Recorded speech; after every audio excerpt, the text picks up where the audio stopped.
parents are from Jamaica. Yeah, so my father's side of the family I can't really speak too much on because my mother side of the family took care of me when I was a child. Um, so I would, if I was to say both my parents were from Jamaica, I'd be lying. But the side that raised me and the culture that raised me, they're from Jamaica. So I was the first. Me and my brother were the first generations of Americans in my family. Um, so yeah, I mean, obviously growing up, you get that Jamaican culture of way of thinking and learning on the grow up. So yeah, shout to all the Jamaicans that are checking in. Oh yeah, no doubt, man. That's a I don't even know how to describe it. It's an island, but it's had such a tremendous impact on world history and music in particular. So I mean, just having some Jamaican ancestry and growing up in New York, how did you Yeah. get exposed to hip hop? Was it something that you seen on TV, or was it something people in your family was doing, or did you like a lot of the rappers they be like we went to the park jams and we was breakdancing. How Yeah. did you come about?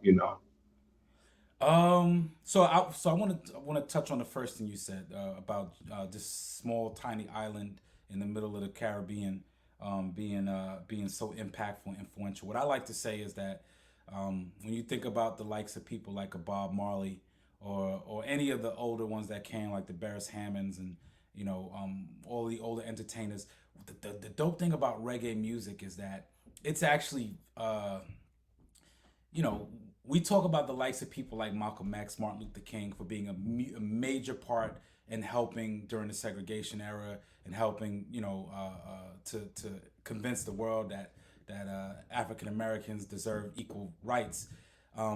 But I always like to say too, when you think about what music has done to impact that that that uh,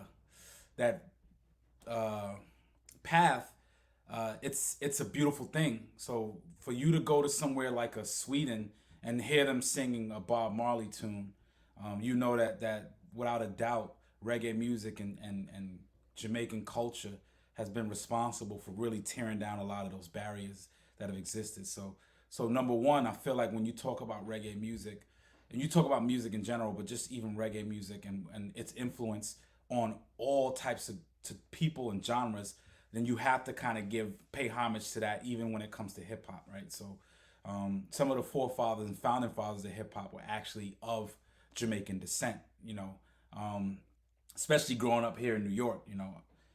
If you talk about the Bronx being the birthplace of hip hop, then you know for a fact if you've been to the Bronx that you're gonna run into a few different people. You're gonna run into your Jamaicans and you're gonna run into your Puerto Ricans, right? So the Caribbean has had major influence. So for hip hop to be birthed from this area, then you know that at some point in time, reggae music had to have some influence on it.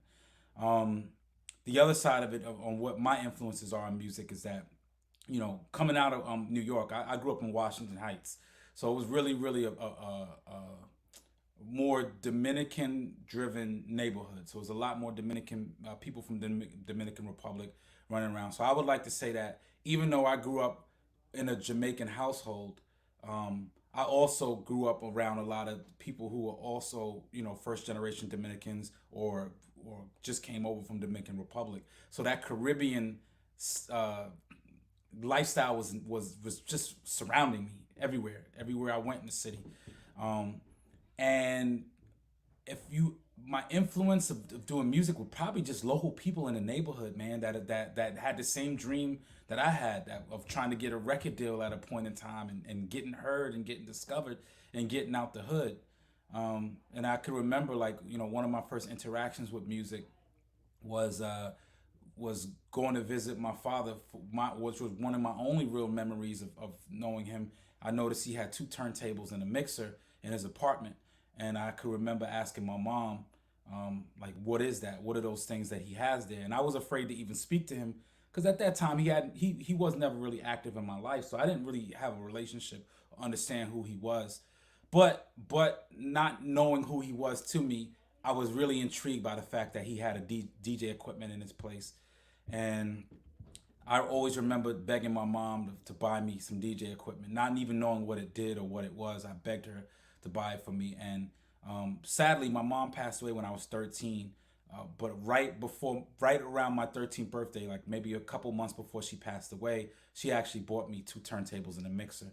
And I think if you think about the timing, um, you know, losing a parent and then having this DJ equipment around, that was really like what I dived into to get away from all the noise that was going on around me. So, um, a tragic situation for me, but I think out of that tragedy birthed love for the culture of music and what it represented.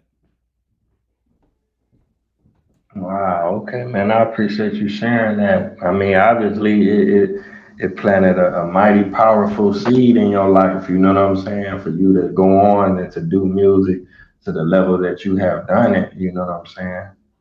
No, yeah, yeah. I think you know, and I think that there's a beauty to be said about it, right? Like I fell in love with music as a DJ. Then eventually I wanted to get into production, so I started learning how to produce music, or sequencing is what we called it. So back in the day, before you would have to get an MPC, sample music, get a beat pad, or even maybe play an instrument. But sequencing, like right around 95, 96, I'm dating myself, but they started introducing these programs called Cubase and Cakewalk, and then eventually would turn into Pro Tools or Logic that we have today. But these were sequencing programs that allowed you to take musical instruments, or we call them MIDI, and then create sounds and then create production by sequencing the music together. And I learned how to do that when I was 15 years old. So I fell in love with music from the DJ perspective, then went into production. Then eventually I didn't have anyone to write on my music, so I became my own writer, and then eventually becoming an artist. So, I would like to say, like they say, the rooter to the tutor, man. Like I learned music from the sound of it, to being able to create it, to writing it, to actually being able to market and put it out. Wow, that's what's up. I mean, that's how it all started in terms of hip hop as we know it with the DJs.